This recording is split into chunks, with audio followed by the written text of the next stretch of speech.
What is going on, everyone? Welcome in to another episode of the Locked On Louisville podcast. I'm your host, Dalton Pence.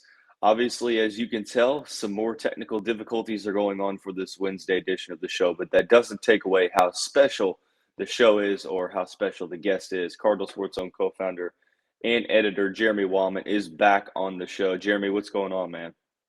What is it with people saying I'm back? I never left. I'm On not. the No. show, Thank you for having me on, man. I know you've been busy. I've been busy, so we haven't really got to collaborate like we normally do. But I kind of like this. We normally record late at night. The birds are outside chirping. The sun's shining. I like it. Kenny well, Payne is our head coach. Like somebody said about 2 months ago. I don't remember who that was. I'm glad that guy's back though. must have got him from the boards, but I digress. Yes, Kenny Payne is the head coach. I want to take this time on this show when I have you on here. I want to break down the initial press conference because a lot of people were buzzing about the press conference. Kenny Payne. I know it was last Friday, but still. Definitely worth talking about. I do want to transition into talking about some of the concerns that the fan base may have with Kenny, like lack of head coaching experience, so on and so forth. And then in the final segment, we'll talk about and answer the question, is there a set amount of success that needs to be obtained in year one under Kenny Payne? So we'll I start like out it. with initial press conference. I got to be honest. I was extremely encouraged. I remember tweeting out, if you weren't on the Payne train before the press conference, there's a good chance you were after the press conference. What were some of the main takeaways and first reaction from? Because I know you were there. So what Yeah. was that experience like? What were some of the big takeaways that you had? Well, first off, for the people that were not there in person, and this is not, y'all know I don't flex. This is not bragging, but if you weren't there in person, just imagine the amount of excitement you got watching it on TV, and multiply that times 10. The energy in the room, you could cut the electricity with a knife. It was just, you could tell. And my God, I got to see about 50 people, former players I hadn't seen in years because of COVID, and other issues. I've just not been able to see them in a while. And to just sit there and at one point I was sitting there talking with Dewan, Russ, and Tick Rogers, and it's like, man, like for anybody else, this would be like, oh my God. But like it just felt like home, I guess is what I'm trying to. It felt like the good old days. Um, Hmm. you could tell that Kenny multiple times he told the former players to stand up in the room because that's who he was doing this for. And there was nothing more apparent in person, the before and the after the press conference, than watching these guys hug each other, love on each other. I got to talk. I got to talk with KP after the press conference for about 5 minutes, and he wanted to talk long. That's just the type of dude he is. He wanted to talk longer to me. I told him, you know what, go take care of business. We can talk anytime. Just enjoy the moment because it truly. I was speaking with some people after the presser, and the only other time in Louisville athletics history that I felt the way that I felt after, I put the feeling that I had. I was sitting in between Steve Rummage and my brother Joey got to come with us because nobody else could make it at that time because it was 10 o'clock on a Friday, and Joey works a staggered schedule, so Friday's his off day.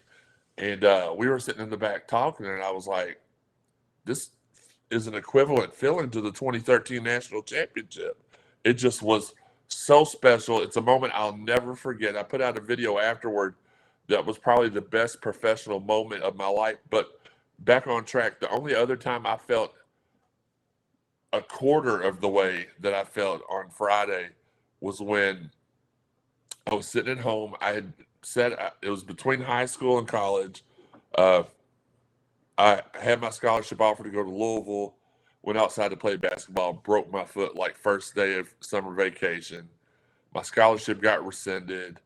I rehabbed for about a year, and then on the TV, and Snellenberger was the guy that offered, signed, sealed, delivered your boy to the University of Louisville. But I'm sitting at home. this is about 8 months into recovery, and Ron Cooper comes on the screen and gives one of the most heartfelt, loving, special, extraordinary press conferences I ever heard in my entire life. And I immediately got up. I went to the gym for a few months and worked twice as hard as I was. Walked into Coop's office. He, that's how much confidence I had. I just busted in the doors and walked in. I walked in the office. I said, "Coach Cooper, you don't know me, but I was in the recruiting class. I broke my leg." He's like, "Jeremy Wahman, gosh dang, you look like a future first round NFL draft pick." And I'm like, "All right, now I really like you, even though I know you're blowing some smoke." So, but that's just how he was. I hope Kenny, and I know a lot of people crap on Coach Coop because he really didn't have enough time to get, like, we're giving Sat more time than we gave Coop, and we can say that for a different episode because I feel like Coach Cooper deserves to get a little bit more love, not just because he was my coach, because he's a phenomenal person, but that feeling. I hope we have even this much as of a what's the word I'm looking for? If Kenny has even a fifth of how Coop affected us and pushed us forward and supported us, we're gonna be lucky people. And the press conference was just, again, greatest professional moment of my life. I do think, a couple of the takeaways. I love the fact that he included, having his guys stand up a handful of times. I also thought that it was interesting to hear him talk about how, or basically how he proceeds to take this job, and he realizes, it's not just about him. And I think that that's selflessness, and that's something that I feel I gravitated toward, and that was something that I looked at, and I was like, okay. Um, this is obviously a guy that it has all the right intentions. You can tell it's not about the fame. It's really more about the love for the university. And I think one of the most beneficial things is having some of those guys that played for the university, being able to, mend over those bridges that have been created and stuff like that. What uh, There was a moment in which he talked about, how tough, he kept mentioning how tough it was for him to leave New York and leave that situation with the Knicks with Leon Rose and Worldwide West.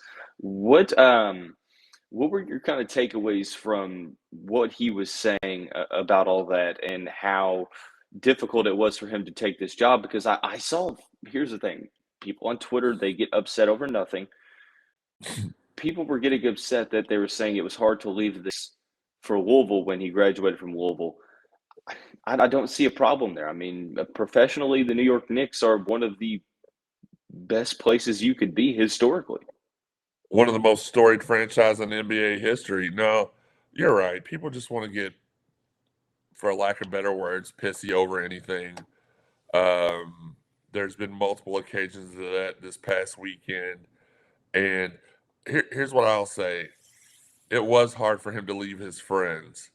Was it ever in question that he was not going to be our coach? No. I told you all 2 months ago. I even gave you all his salary for his first year.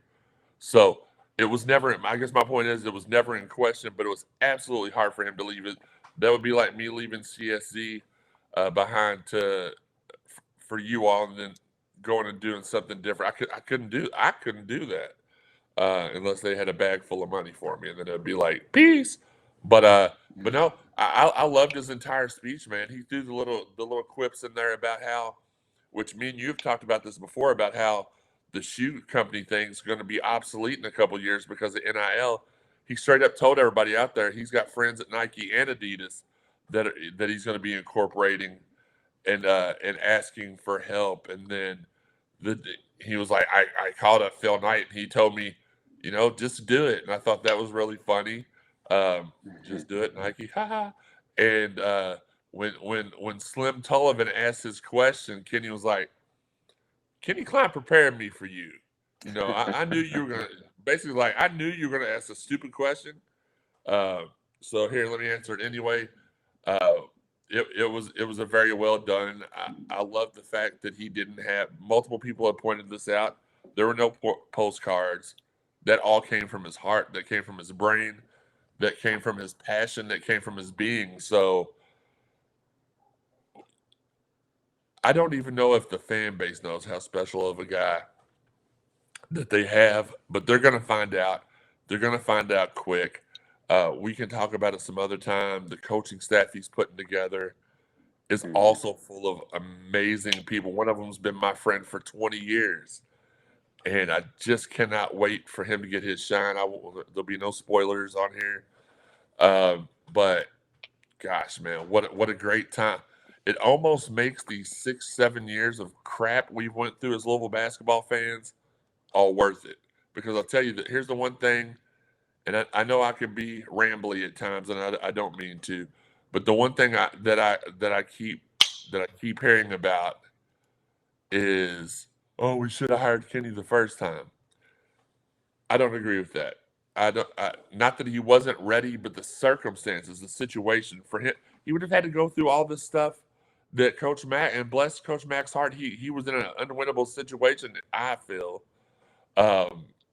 I don't like the way he left. I don't approve of that. But at the end of the day, who knows what he'd been going through for the last 4 years? So it is what it is.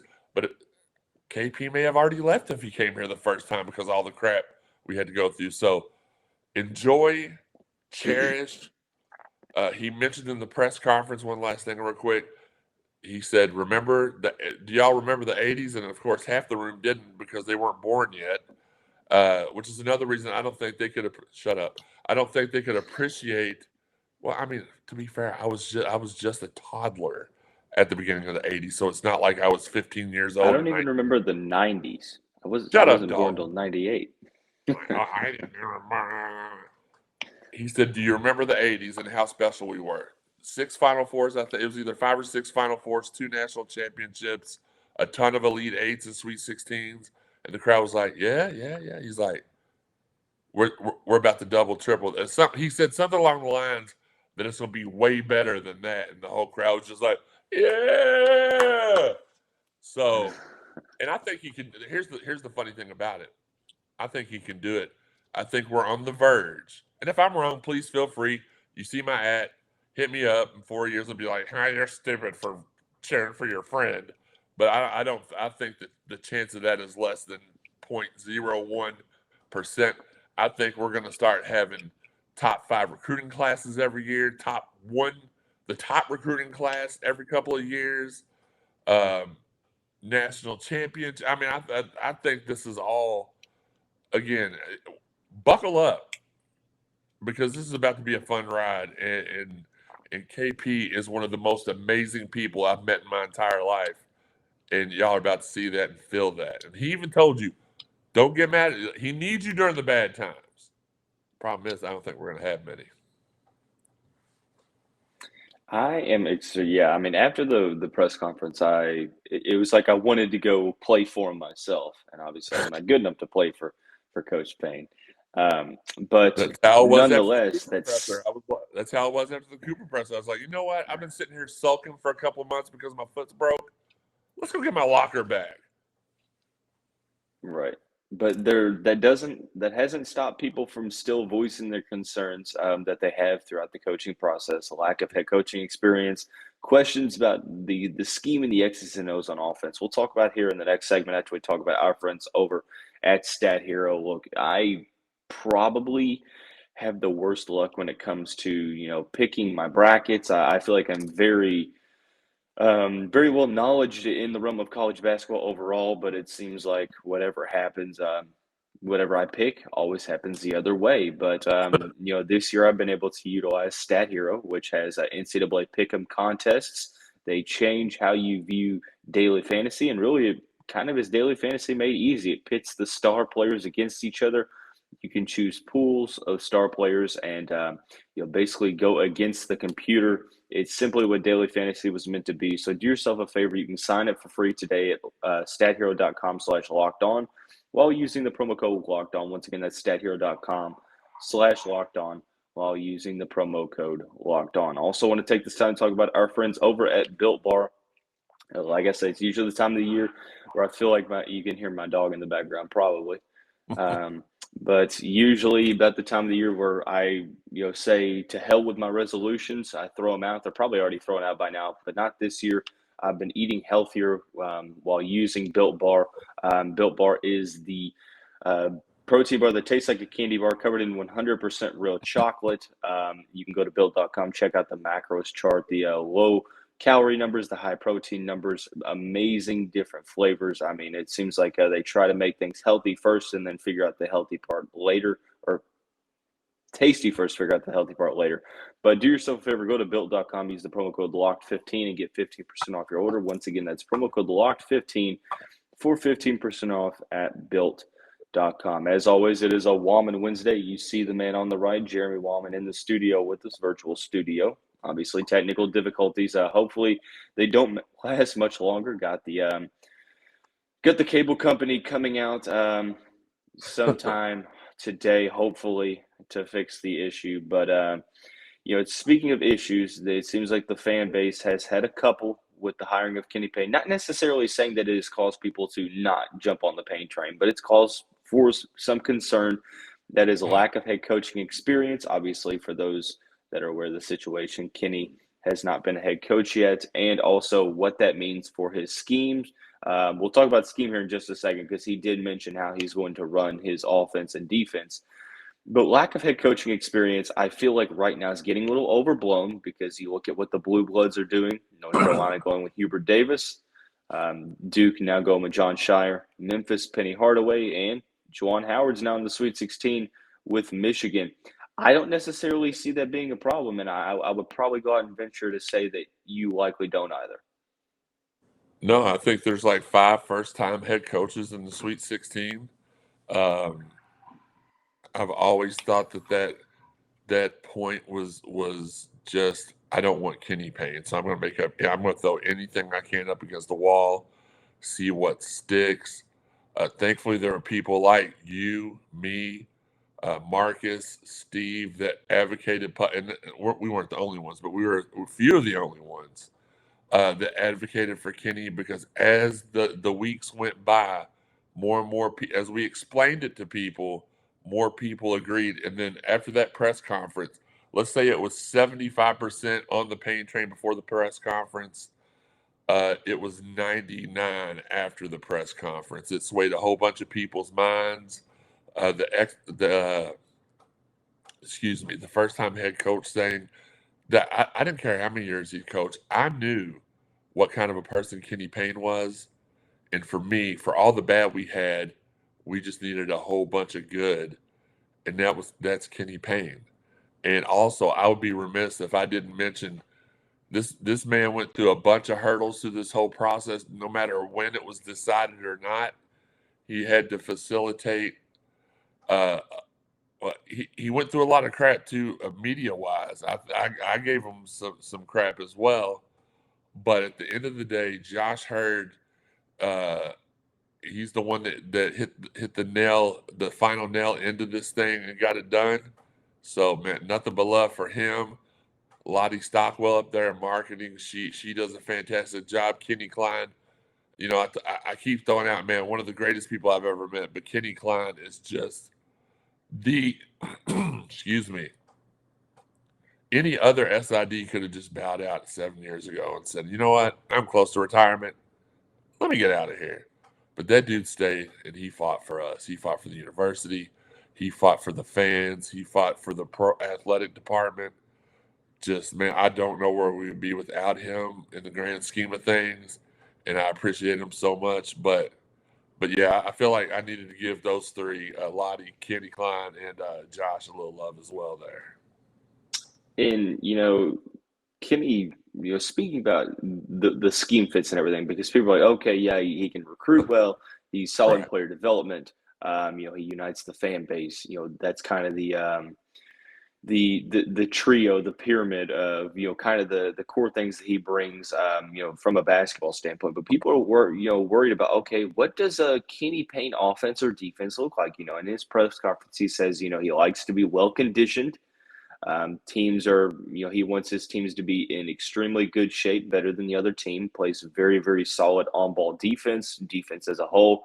And then he also mentioned that he wants his teams to be good passing teams. So, I mean, correct me if I'm wrong, but, just, hearing, the style of play, and he also talks about wanting to give freedom to his players, not trying to micromanage all the situations, because you do that, you kind of put yourself at a disadvantage. Gives me a little Patino vibes. I have to be honest. Very strong defensively, good passing team. Very well conditioned. I mean, obviously, you hope that they're a little bit better offensively than some of the Patino teams, but those are kind of the vibes that I get from how Kenny Payne described what his team is going to look like. Yeah, I mean, I can see that only because I was around enough Coach P practices for the 4 years that I was there with him and Perrin and Terrence. But again, like you said, until we see what he's talking about, until we see one of his teams, we're going to be skeptical. We're going to be curious. But the whole, he's not an X's and O's guys. Well, how do you know? How do you know he's not an X's and O's guy? He's been coaching with the Knicks for a couple years. Yeah, he's been coaching with the Knicks for a couple years.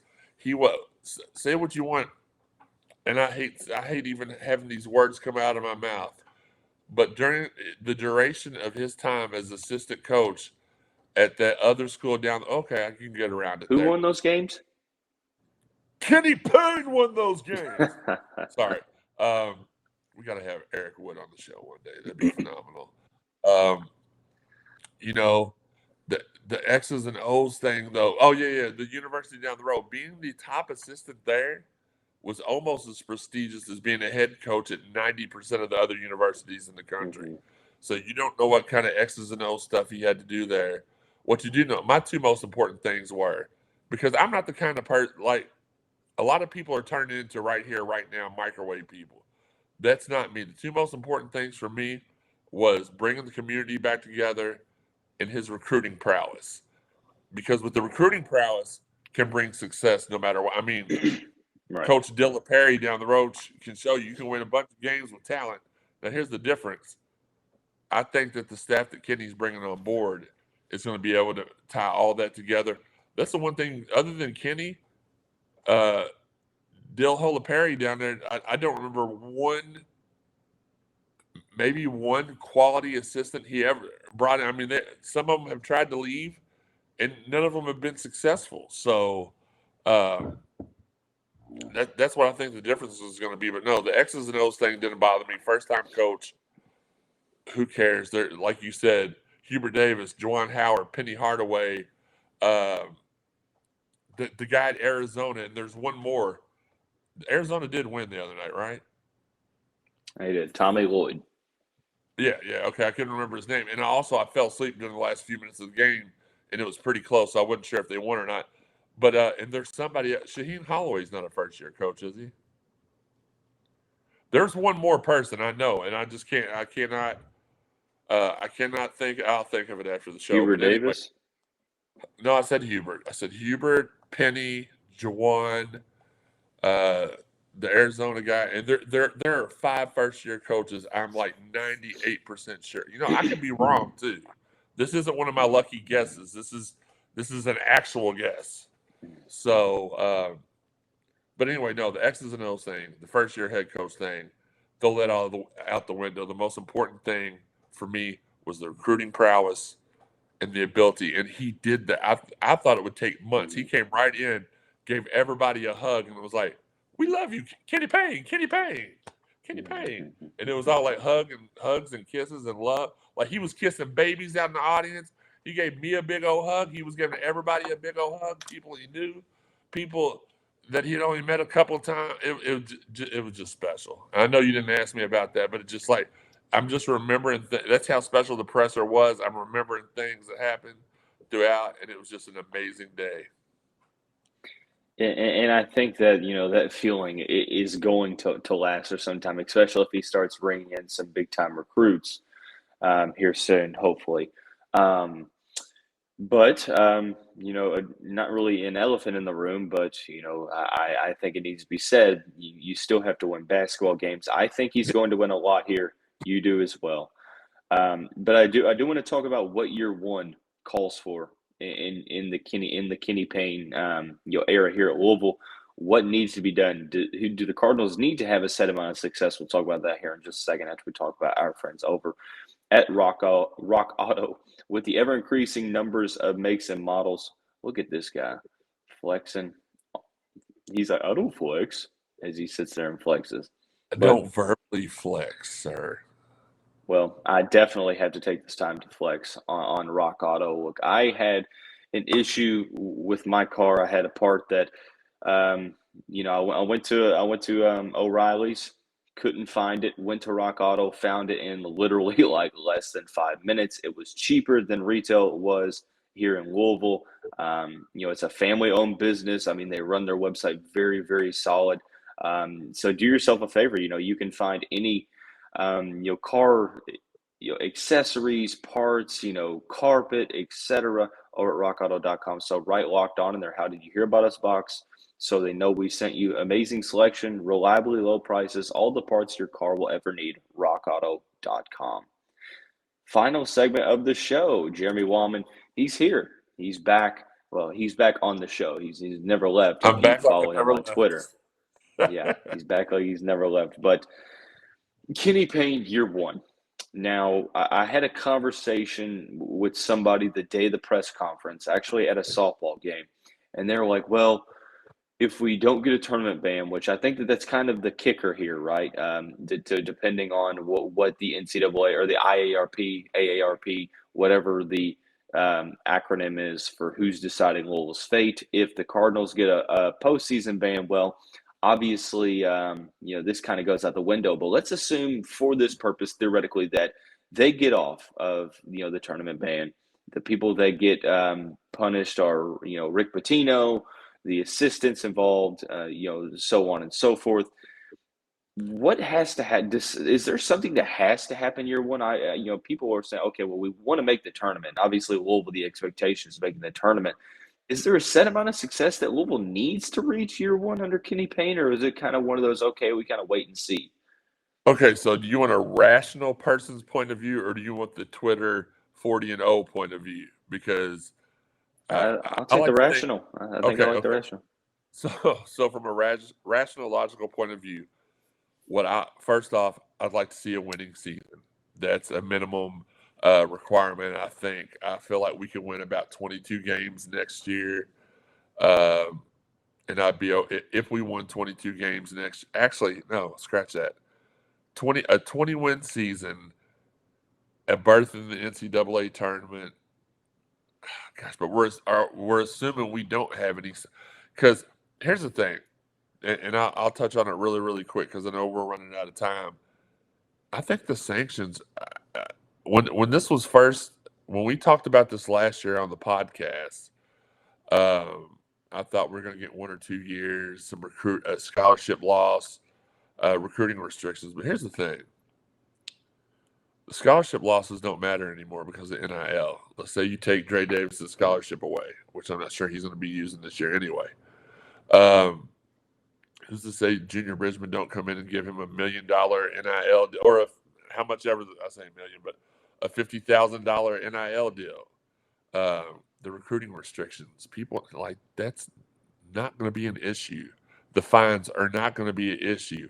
I think at the end of the day, what we get is going to be a fine, could be a hefty fine, loss of scholarships, which is all these things I'm saying are non-issues because of NIL, and maybe some dead period recruiting or live period recruiting restrictions, which again, if you think these kids won't wait a couple extra weeks to talk to Kenny Payne after seeing his resume of people he's gotten to the league, you've got another thing coming. So I think the harshest we get is 1 year. Hopefully, I just don't see them after seeing the rulings that have come down even giving us that 1 year. But and this is not a prediction because I have no idea, but I think at the end of the day, that's not going to be an issue at all. The things we have been dreading for years are now, because of NIL, it's going to be like falling down on a pillow.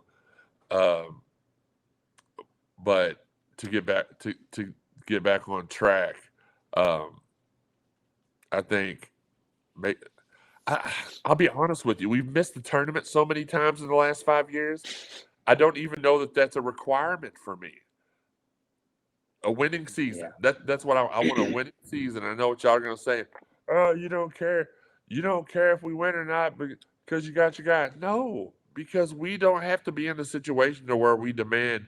Last night I was watching our guy Marcus Maben on his. Well, I say last night. This would have been 2 nights ago. Now we're recording, and he asked a similar question, like, what's a successful season next year? And people are like, Elite Eight, Final Four. I'm like, yeah, of course, those are great goals to have. But if you're trying to be logical, and we don't even, here's another thing. We don't even know what the roster is going to be comprised of yet. We don't know who's leaving, who's staying. I mean, right now, I only think there's 3 locks of people who are staying. I think everybody else is going to be up for grabs. The kids got back into town today.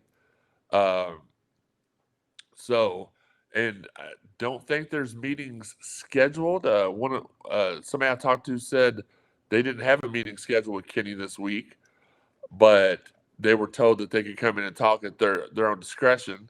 So I think it's just ask me in a week and I'll tell you. Right now, I want to win basketball games.